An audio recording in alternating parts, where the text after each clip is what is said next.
क्या आप जानते हैं कि एक ऐसा योद्धा था जिसके शरीर पर 80 घाव थे, एक हाथ नहीं था, एक पैर से अपंग था, फिर भी उसने दुश्मनों के छक्के छुड़ा दिए थे? जी हां, हम बात कर रहे हैं राणा सांगा की।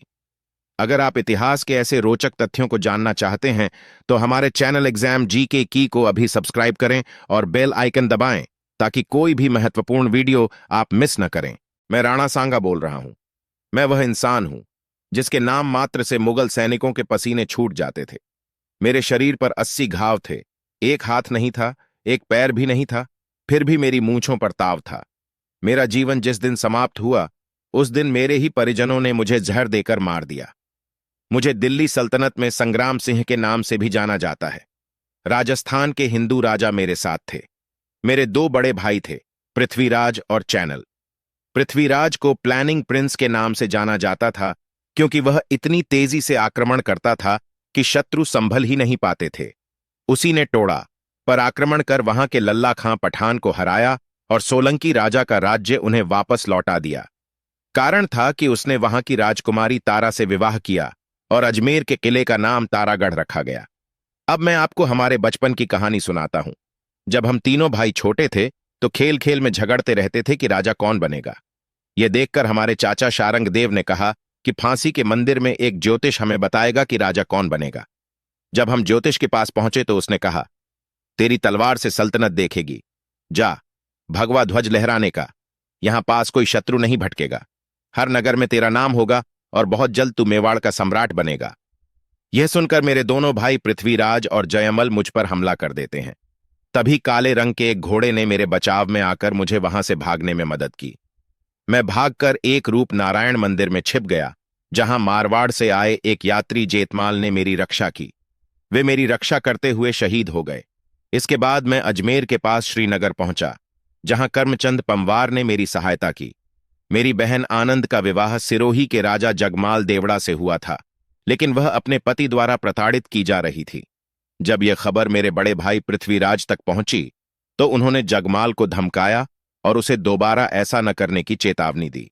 फिर वर्ष 1517 में मैंने कोटा के पास दिल्ली के सुल्तान इब्राहिम लोदी को हरा दिया।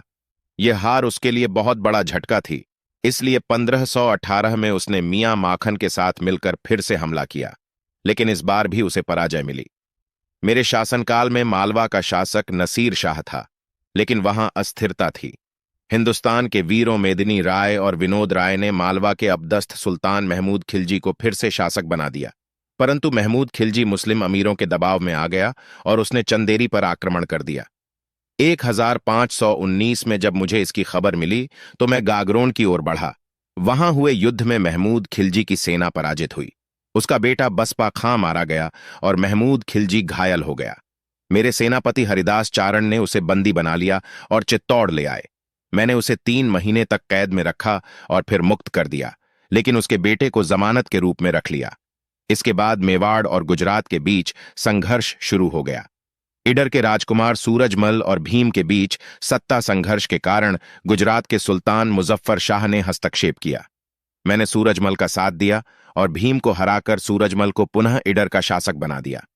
इससे नाराज होकर मुजफ्फर शाह ने इडर पर हमला करवाया, लेकिन मेरी रणनीति के चलते वह हार गया। अब भारत पर एक और आक्रमणकारी की नजर थी, मुगल शासक बाबर। 1526 में उसने पानीपत के युद्ध में इब्राहिम लोदी को हराकर दिल्ली और आगरा पर कब्जा कर लिया।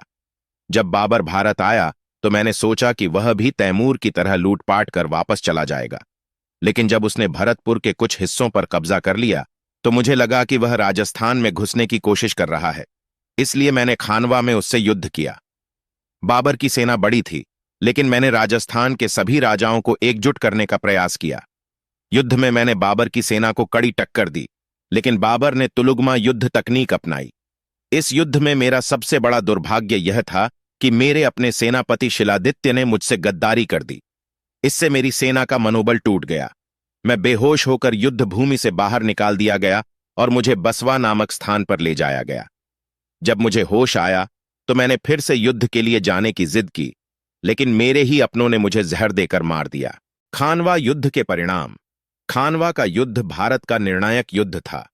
राणा सांगा की हार से राजपूतों की एकता टूट गई और इसके बाद वे कभी एकजुट नहीं हो सके।